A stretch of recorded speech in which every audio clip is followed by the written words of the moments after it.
Halo, Assalamualaikum warahmatullahi wabarakatuh. Perkenalkan, nama saya Fahmi Fatur Rahman dari Amiga.id. Di sini saya akan menjelaskan materi tentang pajak pertambahan nilai. Apa sih itu pajak pertambahan nilai? Yang ingin tahu tentang materi pajak pertambahan nilai, yuk simak video ini sampai selesai. Yang pertama itu ada pengertian dari pajak pertambahan nilai.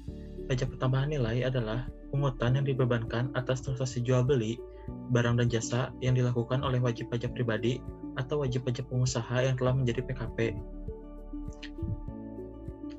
Selanjutnya, karakteristik pajak pertambahan nilai. Terdapat 6 karakteristik pajak pertambahan nilai. Yang pertama itu ada pajak objektif, yaitu pemungutan didasarkan pada objek.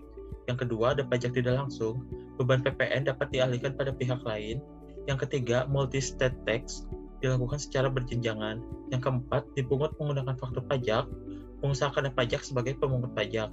Yang kelima, bersifat netral, artinya PPN dipungut di tempat barang atau jasa. Dan yang terakhir, non-duplikasi, karena terdapat mekanisme pengkreditan pajak masukan. Selanjutnya, ada objek PPN.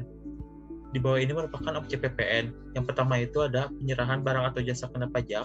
Yang kedua, ekspor barang kena pajak atau jasa kena pajak. Yang ketiga, impor barang kena pajak atau jasa kena pajak.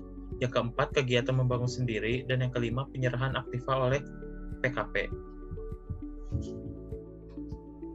Selanjutnya ada barang yang kena PPN. Barang yang kena PPN itu ada dua, barang bergerak dan tidak bergerak, dan barang kena pajak dalam Undang-Undang PPN yang bersifat negatif list. Yang selanjutnya ada barang yang tidak kena PPN. Apa saja sih barang yang tidak kena PPN? Yang pertama itu ada barang hasil pertambangan. Yang kedua ada barang kebutuhan pokok. Yang ketiga makanan dan minuman yang disajikan di restoran. Yang keempat uang, surat berharga, dan emas batangan.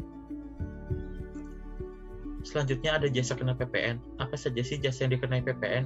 Yang pertama, kegiatan pelayanan berdasarkan surat perikatan atau pembuatan hukum. Yang kedua, suatu barang, fasilitas, kemudahan atau hak tersedia untuk dipakai. Yang ketiga, seluruh jasa merupakan jasa kena pajak kecuali ditetapkan sebagai jasa yang tidak dikenai PPN. Selanjutnya ada jasa yang tidak dikenai PPN. Yang pertama itu jasa pelayanan kesehatan, yang kedua ada jasa pelayanan sosial, yang ketiga ada jasa pengiriman surat dengan perangko, yang keempat ada jasa keuangan, yang kelima ada jasa asuransi, yang keenam ada jasa keagamaan, yang ketujuh ada jasa pendidikan, dan yang kedelapan ada jasa kesenian dan hiburan. Selanjutnya ada tarif PPN.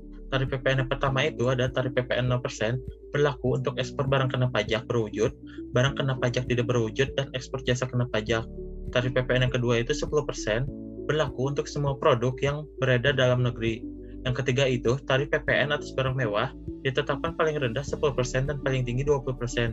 Dan yang terakhir, khusus untuk barang dan jasa yang terkena tarif PPN 10%, besaran tarif tersebut masih dapat diubah menjadi paling rendah 5% hingga paling tinggi 20%, mengikuti peraturan pemerintah yang berlaku.